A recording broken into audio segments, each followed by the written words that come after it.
Prison riot crisis in Ecuador deepens. On Monday, new incidents were registered in the Cotopaxi prison center. Democratic People's Republic of Korea fired a ballistic missile that flew over northern Japan before falling into the Pacific Ocean, in the first such incident since 2017. Also in Russia, the Senate ratified the documents on the incorporation of the Donetsk, Lugansk, Kherson and Zaporizhia regions into the Russian Federation.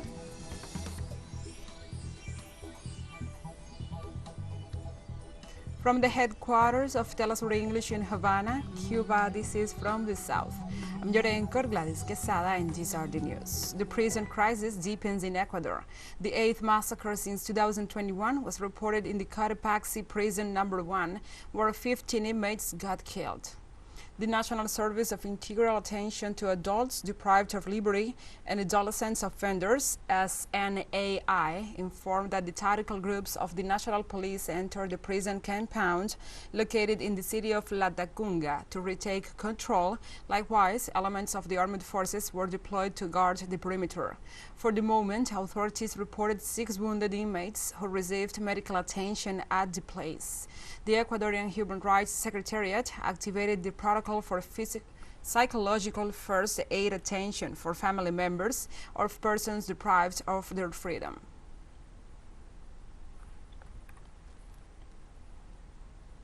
In Colombia, President Gustavo Petro met with the U.S. Secretary of State Anthony Blinken, in which they discussed issues of binational and regional interest. In this regard, the Colombian president explained that they discuss issues such as migration, focusing on the protection and security of the immigrants. In this context, Petro described as an injustice that must be corrected the inclusion of Cuba on the list of countries that sponsor terrorism. Petro and Blinken will discuss an agenda that highlights issues such as support for the implementation of the ethnic chapter of the peace agreement and the re-establishment of relations with Venezuela. On his tour through Latin America, Blinken seeks to strengthen ties with the presidents of Colombia and Chile, as well as to address the situation in Ukraine in preparation for the next meeting of the General Assembly of the Organization of American States to be held in Lima, Peru.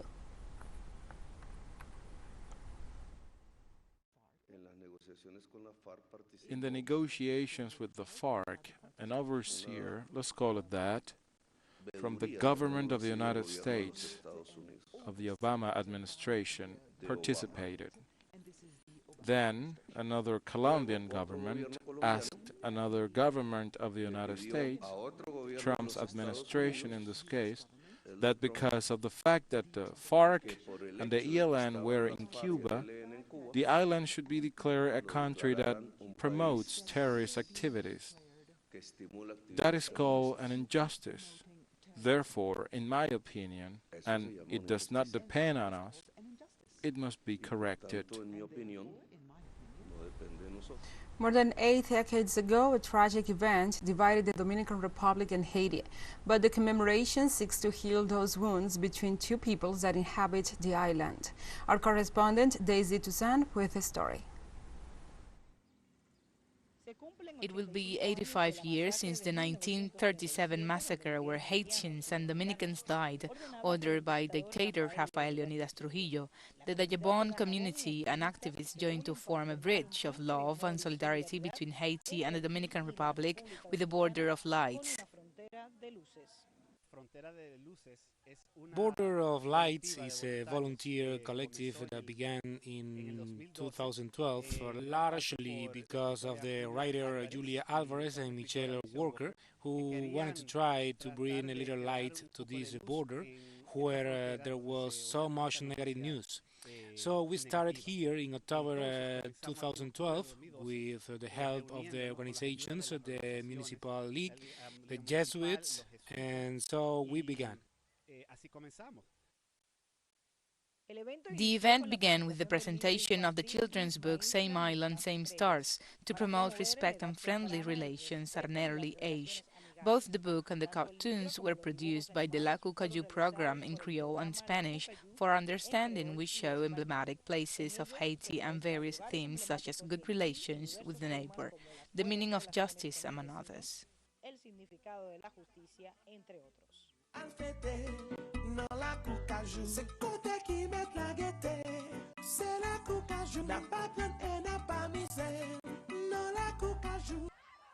For the past 10 years, Border of Light has been holding educational events in October with groups of young people from both nations. On this occasion, a binational match was held between the Dominican Football Association of the Gabon and the Haitian team of the Wanaminte Football Club. It's very important for us as Haitians to be invited to play with Dominican nationals.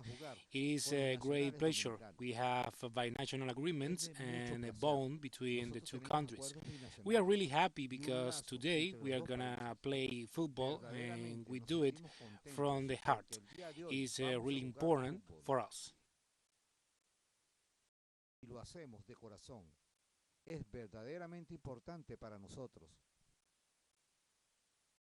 Border of Light celebrates the legacy of solidarity along the Dominican-Haitian border through a commemoration of the past and celebration of the present and future. We are here to carry out this binational meeting, very important for the development of both provincial and national football, because I have always said that Haiti, especially on the side of Honamendi and Cabo Haitian, are the foundations for our development, because their key sport is football. And here in Dajabon, we are in the process of incorporation. That activities like this help us to develop more with our Haitian brothers. I know that our football will increase a lot of level. These sports and artistic activities strengthen the brotherhood between two nations that share the same island. Border of Lights has created a bridge of love and binational solidarity. Every year, in collaboration with artists, activists, students and professionals, Border of Light has come together to remember the victims of a tragedy forgotten by some and unknown to others. But in the last 10 years, we have seen that the border on the Dominican side has been militarized.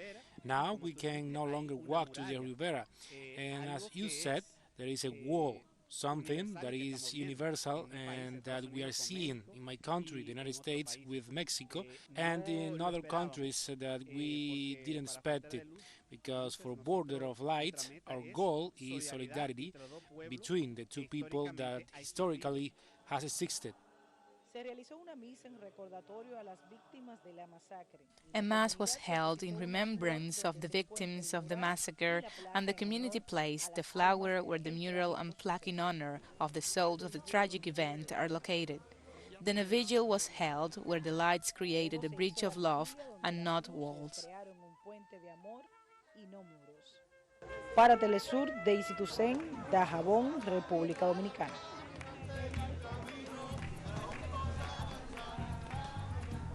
We'll take a short break, but first, remember you can now follow us on our TikTok account at teleSUR English, in which you will be able to see news in different formats, news updates and more. More news coming up. Stay with us.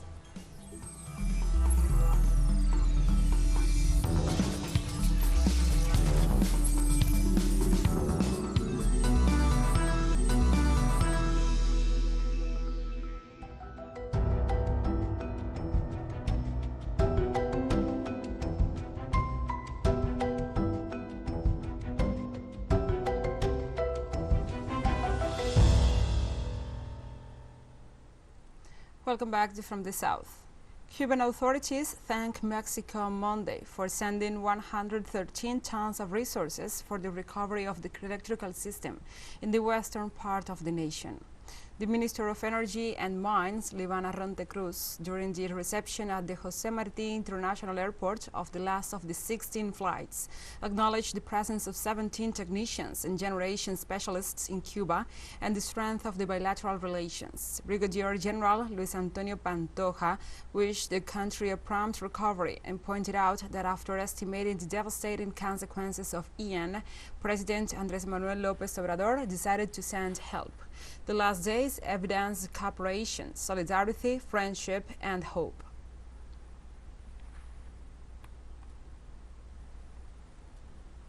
In the United States, nearly 100 people lost their lives after the passage of Hurricane Ian through the state of Florida.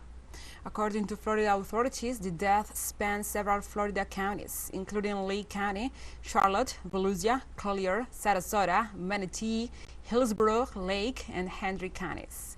The causes of the deaths were mainly drowning, as well as 2 car accidents and a roof accident. More than 700 people have been rescued so far, while search and rescue efforts continue. U.S. President Joe Biden tours hurricane-devastated areas of Puerto Rico, promising the sometimes overlooked U.S. territory that the nation is with them. The President and the First Lady Jill Biden headed to Ponce, on the south coast of the country. Biden said in televised remarks, "We came here in person to show you we are with you, and all of the U.S. is with you." Press Secretary Karine Jean-Pierre described Ponce as the hardest hit area of the island and an area where people have lost almost everything. Biden announced $60 million to strengthen storm defenses, including flood barricades and warning systems, all on top of hundreds of millions of dollars in new budgeting made possible by the huge infrastructure spending bill passed by the Democratic-led Congress last year.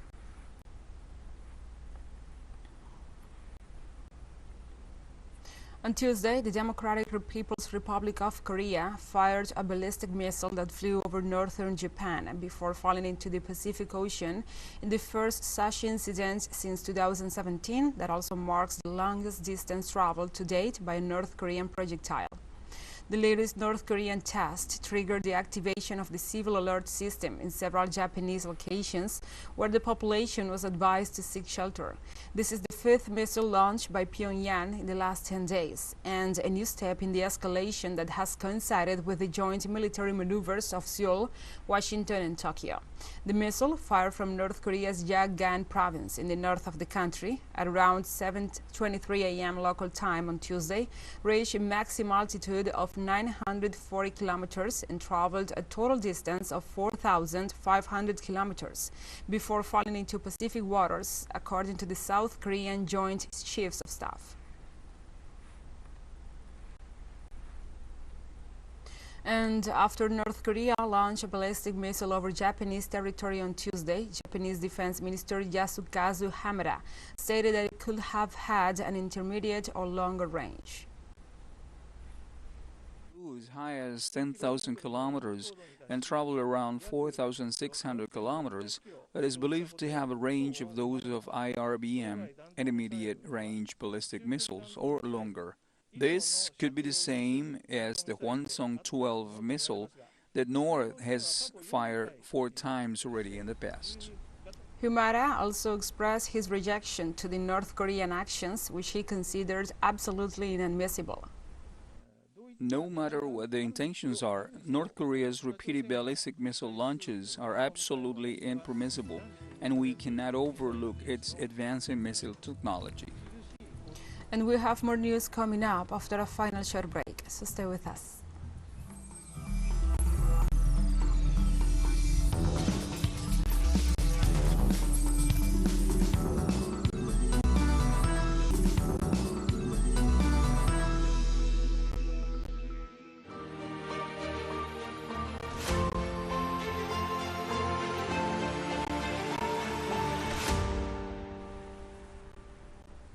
Welcome back.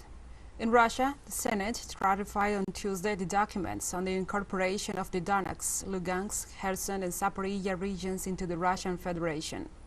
The approval of the laws ratifying the accession treaties was voted unanimously by the 153 members of the Council of the Federation, the upper house of the Russian parliament. At Tuesday's session, the chairwoman of the Senate, Valentina Matvinko, stressed that during the referendums, the people of these 4 territories clearly expressed their position by voting for the return to their true great homeland, Russia. The State Duma, the lower legislative chamber, held a similar vote on Monday, in which all the deputies ratified the accession treaties.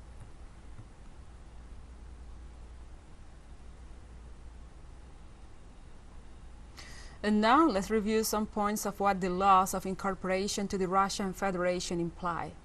According to the law, residents of the new constituencies are recognized as Russian citizens as of September 30th, the day the regions joined Russia, but they have 1 month to refuse such status. Russian citizens of the 4 regions will be guaranteed the right to work. Documents on their education and marital status will be recognized, as well as on their length of service and the right to obtain pensions and social and medical assistance. International agreements specify that the borders of the 4 regions with other countries shall be considered state borders of Russia. The Russian ruble will become the only currency used in the 4 regions on January 1st, 2023, but the use of the Ukrainian hryvnia will be allowed until the end of 2022.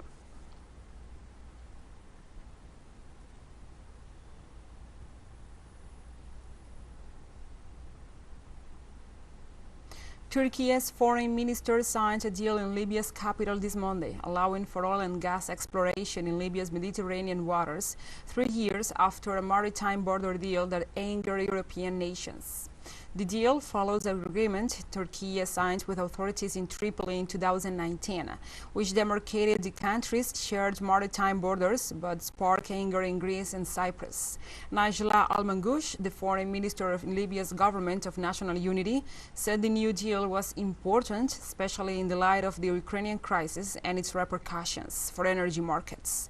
The deal came at the height of the year-long battle between rival governments vying for control of Libya's capital. The arrival of Turkish drones shortly afterwards was seen as crucial in the victory of the Tripoli-based forces against those of Eastern military chief Khalifa Haftar.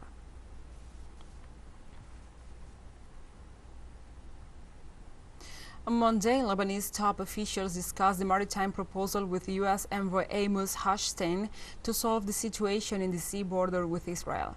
Since Lebanon and Israel have no diplomatic relations and their land border is patrolled by the UN, Lebanese President Michel Aoun, Parliamentary Speaker Nabih Berri, and Prime Minister Najib Mikati agreed on a meeting and expressed their posture on the treaty. The Lebanese part confirmed their intention to defend the unified position on Line 23 in the entire Kana field, a disputed oil and gas-rich area of some 860 square kilometers. According to analysts, for the most Lebanese, the possibility of investing and exploiting their oil and gas wealth will ease the impact of the economic and financial crisis. The heads of the Lebanese state also pledged for a reply as quickly as possible for Israel.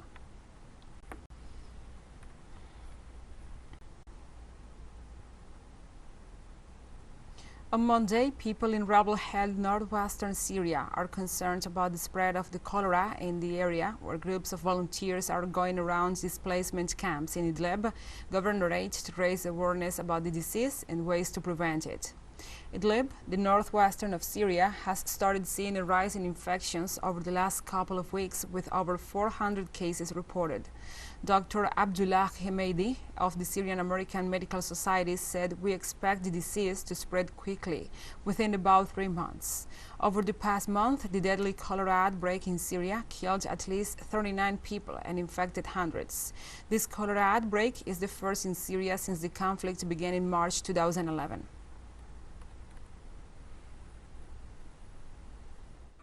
We expect the disease to spread and cause an epidemic in the area, especially given the conditions of the area, the war conditions, and the lack of proper infrastructure. There is also heavy overcrowding in the area, especially in the camps.